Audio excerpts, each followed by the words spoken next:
I fell back in this fucking hole of life. The second you think that you've overcome it and you climbed Everest, you're on that last hold and life will say, not today, motherfucker. And it'll push you down. So when we are on the right path and we hit a milestone, dopamine is released and it tends to tighten our focus more for that activity. So the dopamine, this is why drugs of abuse and why alcoholism and some process addictions, which are behavioral addictions, are so dangerous, because a lot of those drugs of abuse are dopamine. So it becomes this cyclical loop where there's no other behavior that can evoke the same level of release. Right. In fact, I sort of define addiction as a progressive narrowing of the things that bring you pleasure. I was dumb. And people say, oh, you had a learning disability. I had a learning disability, but I realized I was lazy. So I called myself out there.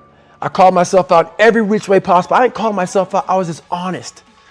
I was honest. Look at yourself, man. Look at yourself. And it was that day, in a couple of days after that, I just got real with myself. And every day I came home, I called the accountability mirror. What am I going to do today to change what I see in this mirror? What am I going to do today? And a lot of it was, I stopped sitting with the cool guys. When you really sit back at your life and you are in that dark room and you're looking at where you started from and you tell yourself, God, dog, man, my mom is this way. My soon-to-be stepdad got murdered. My dad beat the shit out of me. I can't read and write to save my fucking soul. I've lied about it to everybody. I've cheated on all these tests. My God, man. And then you put a goal in your mind. How are you gonna feel, man, when you accomplish this goal coming from that shit? Coming from the fucking hell you came from. A lot of people start from a good starting point. They have a good foundation. What if you can surpass all of these motherfuckers? What if everybody who was fucking way up here started up here, and you started with no legs. You had to grow fucking legs to even start walking, and then crawling, and then running, and then you start passing people with all this given to them. I had to use all this negative shit that was making me weak and horrible as a person.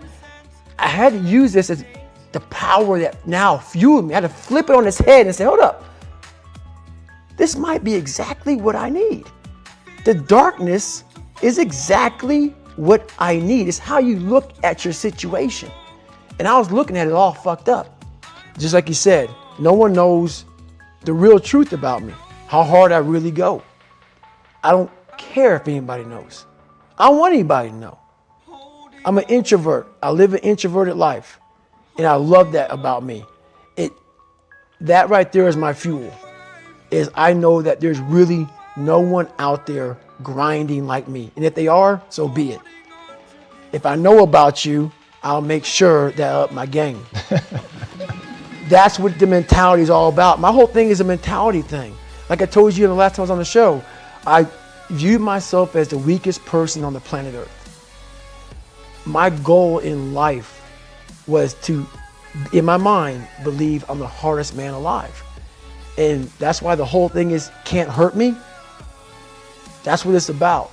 It's about whatever you think you are, you have to make that dream a reality. But that's where the hard part is making that dream reality. That's where the hard work comes. That's where people know, how do you keep grinding every day? You have to make those insecurities, those fears. Like when I was 300 pounds, I didn't have any drive.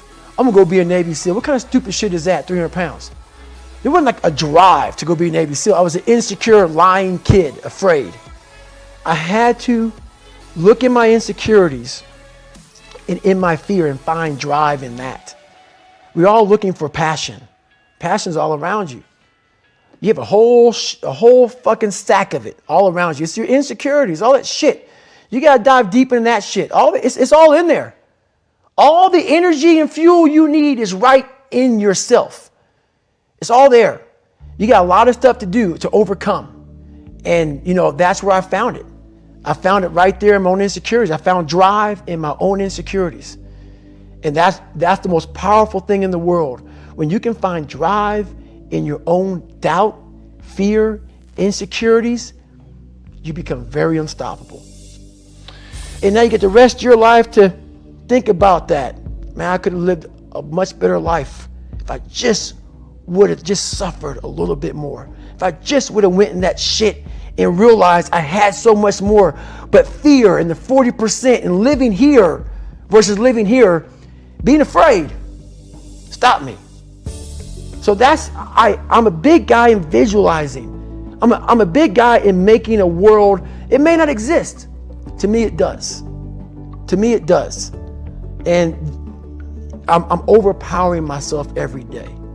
And you got to find tools to do that. That's the tool that I use. So that's what it's all about. Your biggest enemy, the most important conversation you will ever have in your fucking life is the one you have with yourself. You wake up with it, you walk around with it, you go to bed with it. Eventually, you're going to act on it, whether you're good or bad. You have to. That's why the whole thing about this book I have, it's about you. It is about you. It's strictly about you finding who you are. So many people die, live 100 years, never fucking know who they are. Never know who they are. You have to look in that mirror and know there's so much more in here, man. Because I could literally right now be a 300-pound guy spraying for cockroaches still to this day if I did not look in that mirror and say, there has to be more to this. This can't be it. And then willing to go into it, dive deep into it, and give all I have to find it. So that's what all that's about. It's the moments of 3 hell weeks. It's the moments of in that room by myself studying for hours and hours and hours, trying to catch up with all the kids who are above me. It's just those moments, like the real raw moments of life that was like, boom, hit me and we're gone. But I was like, I did that. I overcame that shit. It's like, it's this power behind all that shit. And that's the feeling I was looking for in my life. I found it. It wasn't money, it wasn't fame, it wasn't awards. It was that feeling I have right now. The feeling of I'm about to break down, but it's not of like, oh my God, I'm upset. It's like I worked myself so hard that I turned a person this fucked up into this motherfucker right here. Not off of reading a fucking book off a theorist, off of going to work on myself and saying, I don't know how to do this, but I know that to get over there to that fucking side, I gotta grind myself into a fucking fine powder. And I did it. I did it off of sure will. And very few people will know how that feels. Very few.